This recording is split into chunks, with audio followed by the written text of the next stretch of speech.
मुसळधार पाऊस पाहता इथे डागडुजी दरम्यान केलेला सर्व खर्च हा वाया जातो। हा माझ्या औचित्याच्या मुद्द्यावरून मला सभागृहात हा विषय मांडायचा आहे। साहेब, या वर्षी कोकणामध्ये पाऊस साधारण मे 19 दरम्यान पडला आणि तो नोव्हेंबर 9 पर्यंत म्हणजे जवळपास 6 महिने कोकणामध्ये भरपूर पाऊस होता, मोठ्या प्रमाणामध्ये पाऊस होता। 6 महिने कोकणामध्ये पाऊस पडला। तुम्ही विचार करा त्या रस्त्यांची अवस्था काय झाली असेल। आम्ही कॉन्ट्रॅक्टरांना जेव्हा विचारतो त्यांच्याकडे काय उत्तर नाही, आम्ही अधिकाऱ्यांना विचारतो त्यांच्याकडे काय उत्तर नाही। 6 महिने पाऊस पडला त्यामुळे काय झालंय, अधिकारी आणि कॉन्ट्रॅक्टर ढगांकडे बोट दाखवते। कदाचित अजून पाऊस पडेल या अपेक्षेवर ते लोक आहेत।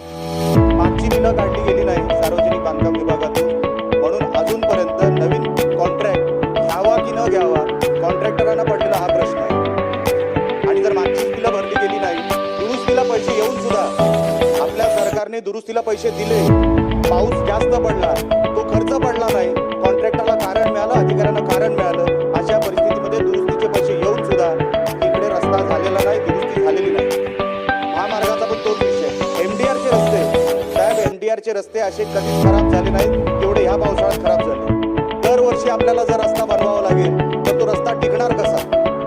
काही कॉन्ट्रॅक्टरांना आपल्याला ब्लॅकलिस्ट करावं लागेल, काही अधिकाऱ्यांना आपल्याला बंदोबस्त करावा लागेल, नाहीतर दरवर्षी जर दुरुस्तीचा पैसा येऊन फक्त तोच तो रस्ता आपण करणार असणार तर त्या रस्त्याला काय त्याच्यामध्ये क्वालिटी राहते आणि आपण लोकांना काय सांगणार आहोत। माझ्या मतदारसंघामध्ये साहेब सरासरी 4000 मिलीमीटर हा पाऊस पडतो। आम्ही जर रस्ते कसे टिकवायचे? मोठ्या प्रमाणामध्ये टुरिस्ट तिकडे येतो, मोठ्या प्रमाणामध्ये वाळू वाहतूक तिथे होते, डंपर वाहतूक तिथे होते। अशा परिस्थितीमध्ये जर आपण रस्त्याची क्वालिटी जिथे पाऊस 4 इंच पडत नाही त्या ठिकाणी आपण तेच निकष जर कोकणाच्या रस्त्याला आपण लावणार असू तर ते रस्ते टिकणार नाही। दरवर्षी सरकार पैसे देऊन सुद्धा आपल्याला ते रस्ते जर टिकवता आलं नाही तर ती चूक आपली असं मला वाटतं।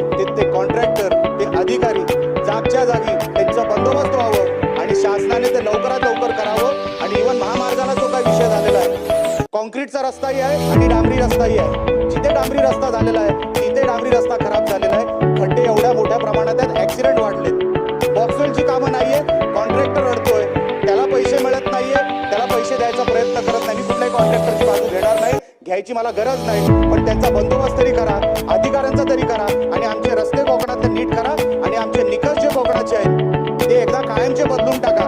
तुम्ही मराठवाड्याचे निकष कोकणाला लावू नका, विदर्भाचे निकष कोकणाला लावू नका, ते टिकणार नाहीत ते रस्ते। सरासरी 4000 मिलीमीटर जिथे पाऊस पडतो, तुम्ही निकष अख्ख्या महाराष्ट्राचा आणि कोकणाचा हा एक लावू नका। ही माझी औचित्याच्या मुद्द्याद्वारे आपल्यासमोर विनंती। अध्यक्ष महोदय, आपण संधी दिली त्याबद्दल आभारी आहे। डॉक्टर नितीन राऊत। अध्यक्ष महोदय, नवीन घडामोडी पाहण्यासाठी आजच आम्ही मुंबईकर 24 तासला लाईक करा, सबस्क्राईब करा आणि अपडेट रहा।